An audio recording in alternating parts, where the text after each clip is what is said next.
In today's video, we shall be telling you about the latest from the United States, as Donald Trump slaps another 20% duty tariffs on car imports to the U.S. President Donald Trump on Wednesday unveiled a 25% tariff on imported cars and light trucks, starting next week, widening the global trade war he kicked off upon regaining the White House this year in a move auto industry experts expect will drive up prices and stymie production. Frankly, friend has been oftentimes much worse than foe. And this is very modest. And what we're going to be doing is a 25% tariff on all cars that are not made in the United States. If they're made in the United States, there's absolutely no tariff. We start off with a 2.5% base, which is what we were at. And we go to 25%. And basically, as you know, and as you've been seeing, not reporting as accurately as it should be reported because it's a massive story. Business is coming back to the United States so that they don't have to pay tariffs. And I think also because of November 5th, the election, they're very happy. AI is coming back to levels that nobody's ever seen before. It's a new, sort of a new business, I guess, when you think about it. But it's plants are going up all over the United States, and many of them have already been started. We're getting early electricity taken care of. We're getting permits very quickly for them. And we're going to make their life very happy. They're coming in with tens of billions of dollars. Individual plants will cost 10, 15, even $20 billion. We're going to let them build electricity generating plants along with their plant. And they can't even believe it. And we're going to get them very quick permits, as I've done always. I did that in Louisiana with 2 LNG plants. I got them one permit in 1 day after waiting 14 years and the other one in 1 week after waiting for 12 years. But this is very exciting to me. This is the automobile industry, and this will continue to spur growth like you haven't seen. Before I was elected, we were losing all of our plants. They were being built in Mexico and Canada and other places. Now those plants largely have stopped, and they're moving them to our country. In Indiana, the great state of Indiana, I love Indiana. Honda is building one of the biggest plants anywhere, and they've just started. They wouldn't have done it without this. In all cases, they wouldn't have done it without what we're doing. So we'll effectively be charging a 25% tariff. But if you build your car in the United States, there is no tariff. And what that means is a lot of foreign car companies, a lot of companies are going to be in great shape because they've already built their plant. But their plants are underutilized, so they'll be able to expand them inexpensively and quickly. But others will come into our country and build, and they're already looking for sites. They're looking for mostly sites. They don't want to take the old buildings that are empty and falling down. They want to build new, and there's tremendous action. There is likewise for other companies and countries like the chip making process. Your chip bill was a disaster done by Biden. All he does is give tremendous amounts of billions of dollars to chip companies that will do nothing with the money. They're not going to use the money here. They're going to just keep it. They have plenty of money. The one thing they have is they have a lot of money. In our case, all we're doing is saying you can't come in unless you build here. And the largest chip company by far is manufacturer from Taiwan is building here. And it'll give us almost 40% of the chip market just with that. They're spending almost $200 billion in the United States to build a plant. And they've almost started. They'll be doing much of the work in Arizona. So we have a lot of exciting things, but to me, this is one of the most exciting. Now, outside of one specific day, and that's Liberation Day. That's the real Liberation Day of America, and that's going to be in April 2nd, and I look forward to it. We'll have a little news conference. We'll talk about it, but this is very exciting. So we're signing a executive order today that's going to lead to tremendous growth in the automobile industry. As you know, the electric mandate that we did allows you to buy a car now, electric or gasoline-powered or hybrid. You can buy any car you want.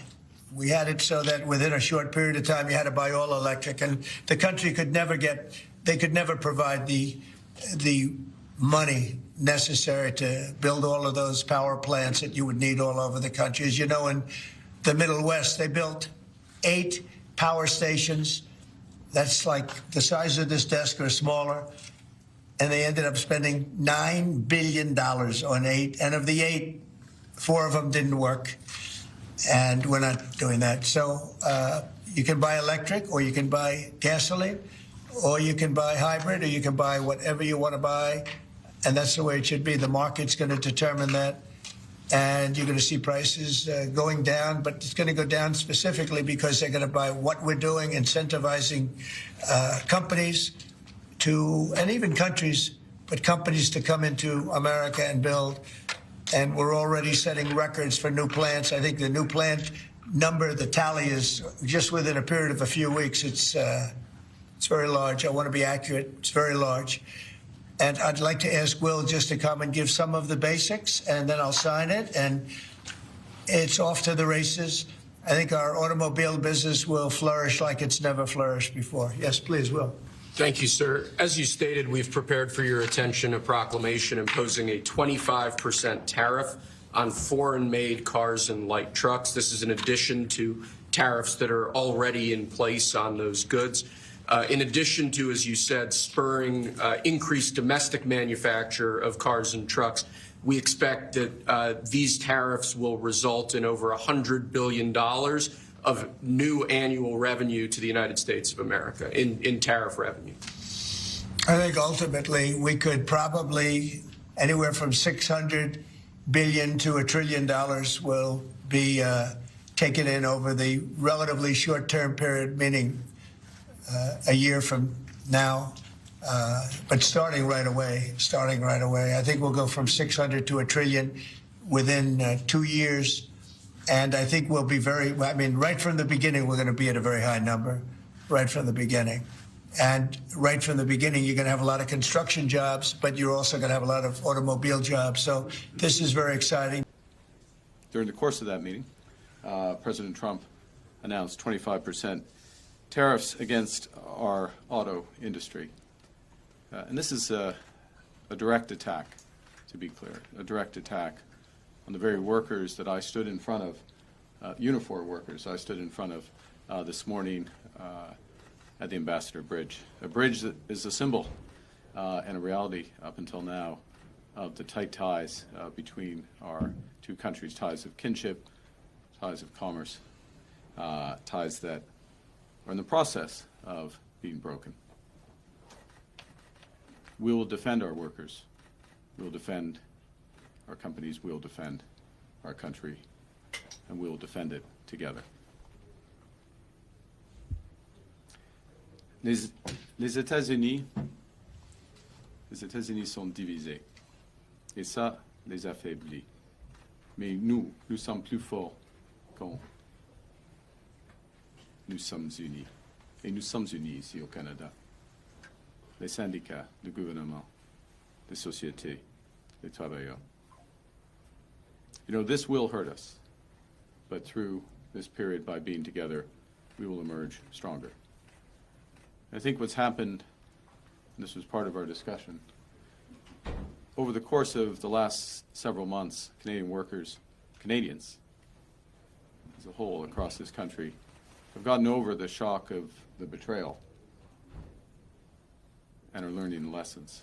We have to look out for ourselves, and we have to look out for each other and work together for each other. And I just want to say a few words before taking some questions about what my government has done to turn that sentiment into reality. We made a commitment a few weeks ago to use every dollar that we collect from retaliatory tariffs to support workers, to directly go to support workers. And last week we made a series of changes to the EI system in order to take the first big step to make good on that promise. There'll be more. We've announced, of course, retaliatory tariffs. We have other options for those retaliatory tariffs. I have asked for a meeting, I will convene rather, a meeting of the Canada-US Cabinet tomorrow to discuss our trade options.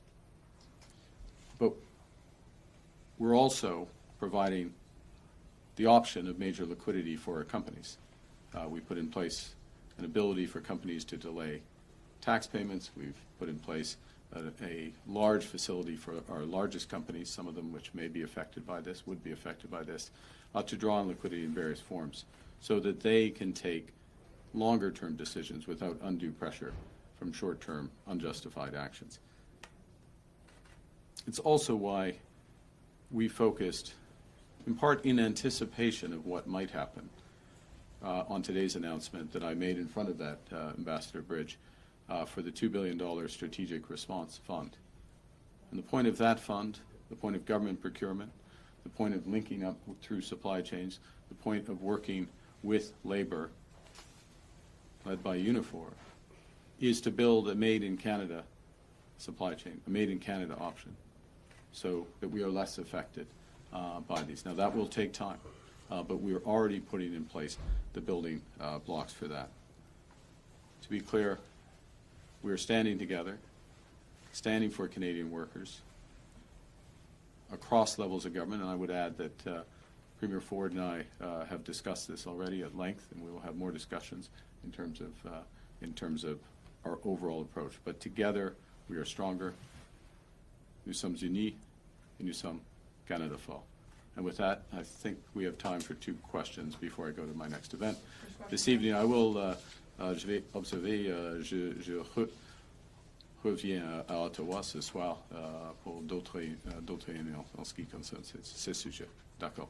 Première question. Do you have any clarity on how Canada will be impacted and how parts will be treated? And how will you respond? Will you retaliate? Yeah, this is a crucial question. I'll give a short answer. We do not yet have the executive order. And so there are different variants of the 25% announcement that was made today. One would be that it is only on the, this is still significant to be absolutely clear, but on the part component of a car. Another would be that it's on the entire vehicle. We await the executive order for that clarity. But to be absolutely clear, even in the more, quote, restricted version of this, it is a significant action. It's entirely unjustified. It's entirely inconsistent with CUSMA and indeed the long history of relations in the auto sector right back through the Auto Pact. Oui. Mais est-ce qu'on peut avoir la traduction avant d'avoir la question, s'il vous plaît? La dernière question? Non, okay. non, oui, en fait, sur votre réponse. OK. Oui, juste traduire. OK. En ce qui concerne les détails, ils sont des grands détails. C'est la grande question. C'est le tarif, le nouveau tarif américain, c'est 25% sur l'automobile en total ou les pièces, les components. Même dans la situation, même dans la deuxième situation, c'est sérieux pour notre industrie. Et on verra, on attend l'ordre exécutif du président. Mais n'importe quel choix, c'est une violation. Il a trahi notre code commercial. Et c'est le président.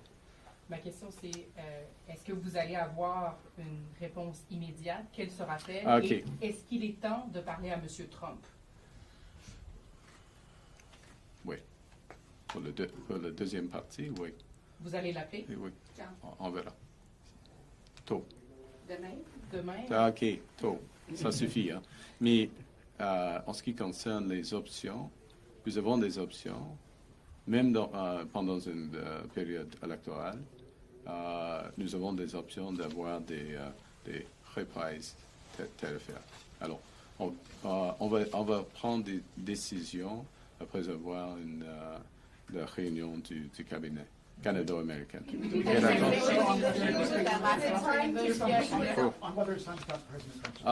Yeah, I think it would be appropriate that the President and I speak, given the action that he's taken.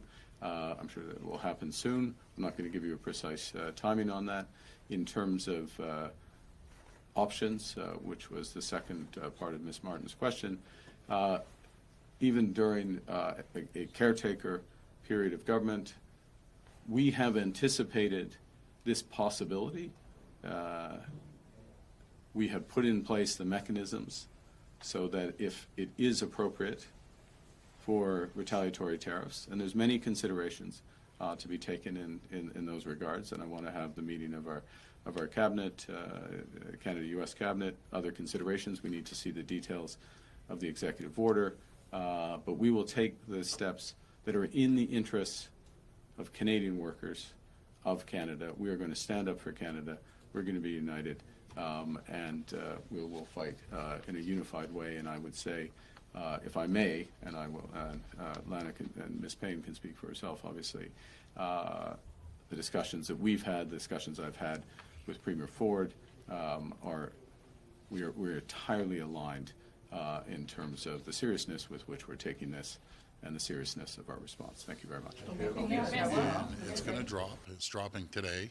The market's going to dive down in April the 2nd because there's no certainty. There's no certainty for the American people. And they're going to realize that. And I always say our number one ally are the American people. So it looks like we're back at it again. I just want to see exactly what he's preparing for April 2nd. As he says, he's doing the global tariffs around the world. In the same sentence, he says he's going to be very nice to his allies. Well, let's see how nice he's going to be.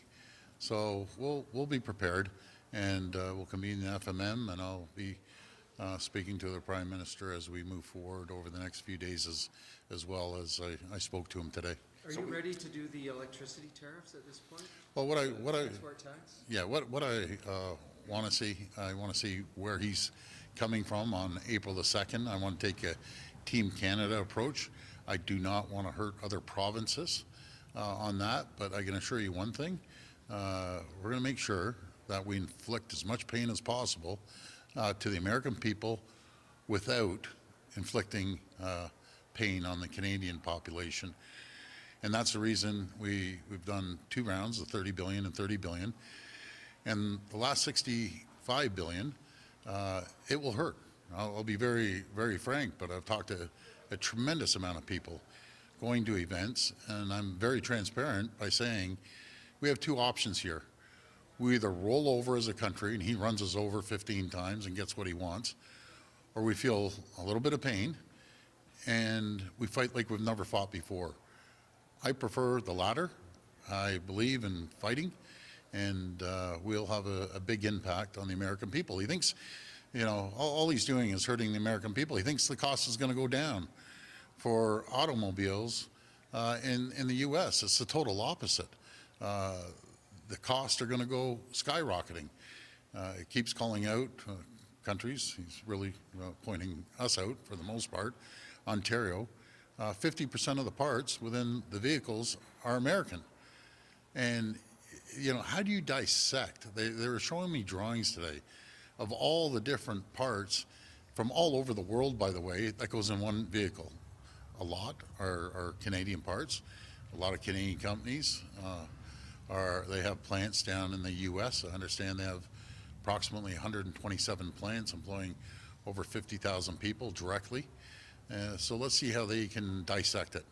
I find it very, very difficult to believe that they can dissect every single part in an automobile by April the 2nd, or will be implemented on April the 3rd. When you say dollar-for-dollar tariffs, does that mean Canada would implement 25% tariff on U.S. automobiles coming in? Well, first of all, thank you, Richard. You know something, I really want to sit down with the rest of the premiers. I don't want to speak on behalf of all the premiers without sitting down with them and without getting into it a lot deeper with the Prime Minister. That 65 billion of tariffs that we have on the table that we can launch towards the U.S., we have to run through every tariff and minimize the pain for Canadians, maximize the pain for Americans. And I feel terrible for the Americans, but it's one person, it's President Trump, that's creating this chaos, as I call it. Have you been having any conversations with the heads of these auto companies? Have they given Ontario any reassurance that they will remain in Ontario and not pick up stakes and move to the U.S.? I have talked to a lot of the leaders of these auto companies. A lot changes, as you know, over a 4 or 5 day period. I'll request another meeting with all the Canadian CEOs, presidents of the auto sector, be it General Motors and Ford and Stellantis, Toyota and Honda, and also speak to Volkswagen on their production facility in St. Thomas. Premier, in your meetings with Latnik and with the Yes. officials of the U.S. Trade Representative, was there not an agreement that there would be no surprises, there would be some sort of heads up. Did you get any indication that this was coming today, or is it impossible to get heads up when the Yeah, guy it's- is the President of the United States? Well, you answered my question. You're bang on 100% that we thought we'd be informed. The word "no surprises" came up in the meeting, and sure enough, well, there's a surprise. I can't predict, or I honestly believe the American administration some days can't predict what President Trump's going to say. So he's come out early now and said these are going to be implemented on April the 2nd. You know, I always believe the day he calls, what day does he call that on April the 2nd? Liberation. Okay, so President Trump's calling it Liberation Day. I call it Termination Day for American workers. I know, President Trump likes telling people you're fired. I didn't think he meant auto workers in the U.S. when he said that. What could this Trump, job... though, on that, Yes. has repeatedly said that in the end, in the long term, this is going to be better for the U.S. economy. So what do you say to that? Well, I don't know how he can think it's going to be better. He can't flick on a switch and create an auto plant overnight. We buy, over 400% more cars than Mexico. Mexico's producing probably 300 to 400% more than we're producing. Anyway, it ranges from 1.3 to 1.4 million. And Mexico's well over 3.5 million, and God only knows what sort of parts are in their cars. A lot are coming over from China and slapping that made in Mexico sticker. So we buy as many cars off the U.S. as we sell down there. And again, I do not understand for the life of me how he thinks, when you put on a 25% tariff, how Americans aren't gonna feel the pain. Because I'll encourage the Prime Minister to target American cars as well. That's what we're going to focus on. And all of a sudden, over a certain period of time, a lot of these large auto manufacturers here in Canada are stockpiling parts. So once that runs out, you'll see possibly assembly lines shut down in both countries simultaneously.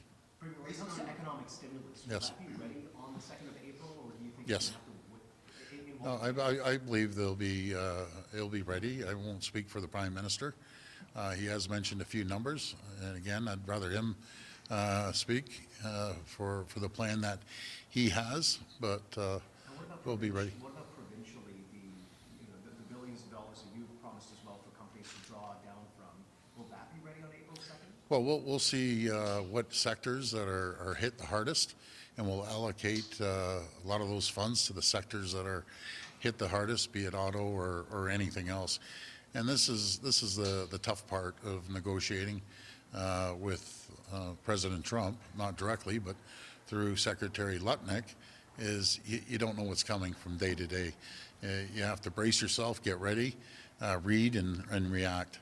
But I'm confident with all the premiers in Canada. I'm confident with the federal government right now that we'll retaliate appropriately, and we'll hit them as hard as we possibly can. Do you think he's doing this as a... Really quickly, in terms of the Team Canada approach, we were dealing with it in the middle of a provincial election, now we're in the middle of a federal election, and we have to somehow respond. What is that like? Well, just similar to when during my election, I was out there responding, and I expect the government of today, and who knows what happens by the end of the election, but they need to respond, and they will respond appropriately. Do you think Trump accelerated this to change the channel on his Signal Gate controversy? Yeah, good. Excellent question. I said the same thing in the room there. This could be a possible channel changer, and I can't guarantee you, but it's an awful coincidence that they have this and then they try to change. Yeah. This Fortress AMCAN idea Yes. you've been pitching, when do you pull that off? Well, I don't think we should. I don't think we should ever pull it. I think we're just stronger together if we work together, and that's the message to the American people and to the elected officials, no matter if it's Republican or Democrat. Let's build an AMCAN fortress. Let's build the two strongest countries in the world, and let's see what happens after April 2nd. We will be ready. We'll be convening meetings from here moving forward all throughout the weekend as well. I'll be communicating, calling the other premiers and having a conversation before the FMM. What I don't want to do, Ontario is the largest province, will get hit the hardest. I want to protect the jobs and protect the people and communities and businesses here in Ontario, but I also have to take into consideration on retaliating that's going to hurt the rest of the country. You know, punish basically the rest of the country based on our retaliation. But I'll tell you one thing, we aren't going to roll over. We're going to do everything we possibly can on retaliatory tariffs. Thanks, guys. Thanks, everyone. I appreciate it, guys. Thank you.